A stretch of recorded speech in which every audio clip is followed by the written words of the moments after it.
Magandang araw po muli sa inyong lahat. May nabasa po akong isang post, ang sabi, ang buhay ay parang Facebook page.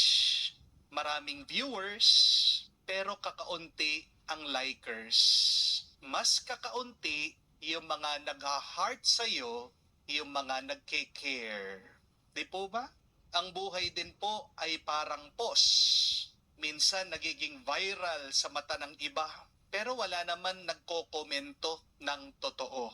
Ang buhay mo ay parang status din. Maraming nakikibasa, pero kakaunti lang ang sa iyo nakakaunawa. Magandang itanong po yan. Magandang pagnilayan. Ano ba akong klaseng tao? Viewer lang ba ako sa iba? Liker ba ako? Mahilig ba ako nagko-comment sa buhay ng ibang tao? O isa ako dun sa mga kakaunti na nag-heart, na nagke-care sa ibang tao? Kasi may katotohanan po, hindi naman lahat ng nakakakita sa iyo concern sa iyo. Amen? Hindi lahat ng tumitingin sa iyo nagmamahal sa iyo. At hindi naman lahat na pinag-uusapan ka, inuunawa ka, iniintindi ka. Kamukha po sa ating nabasang ebanghelyo, gusto daw makita ni Haring Herodes si Jesus. Viral po ang ating Panginoon nung panahon niya. Talk of the town si Jesus. At isa po, si Haring Herodes ang pumatay kay San Juan Bautista, ang atat, nagmamadali, naguguluhan, nasasabik siya. Gusto daw niyang makita si Jesus. Pero hindi ibig sabihin balisa at sabik si Herodes na mahal na niya ang Diyos.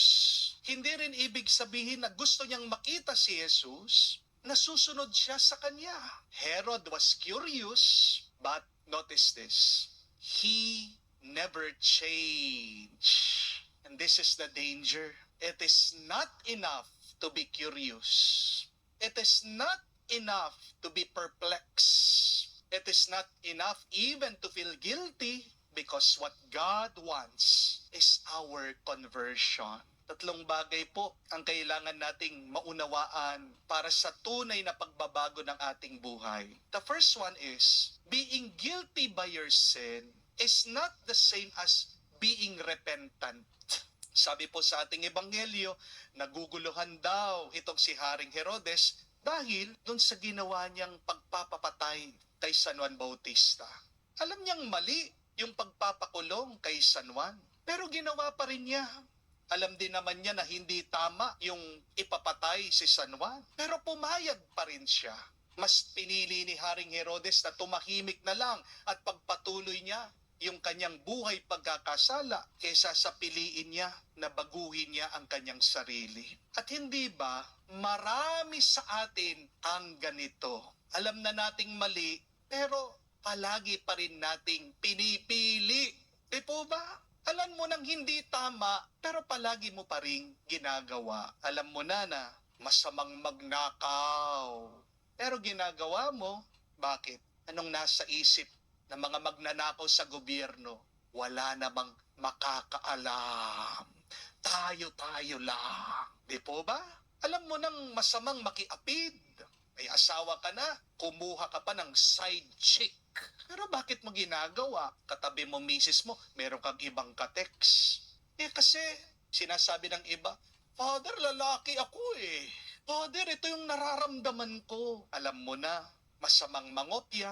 Pero bakit ginagawa mo? Kasi sabi ng mga ibang bata, natatakot daw bumagsak. Baka ma-disappoint daw yung kanilang mga magulang. Alam mo na, masama sa pangangatawan mo ang pagdadrugs. Bakit ginagawa mo pa rin? Kasi gusto mong makalimot sa iyong problema.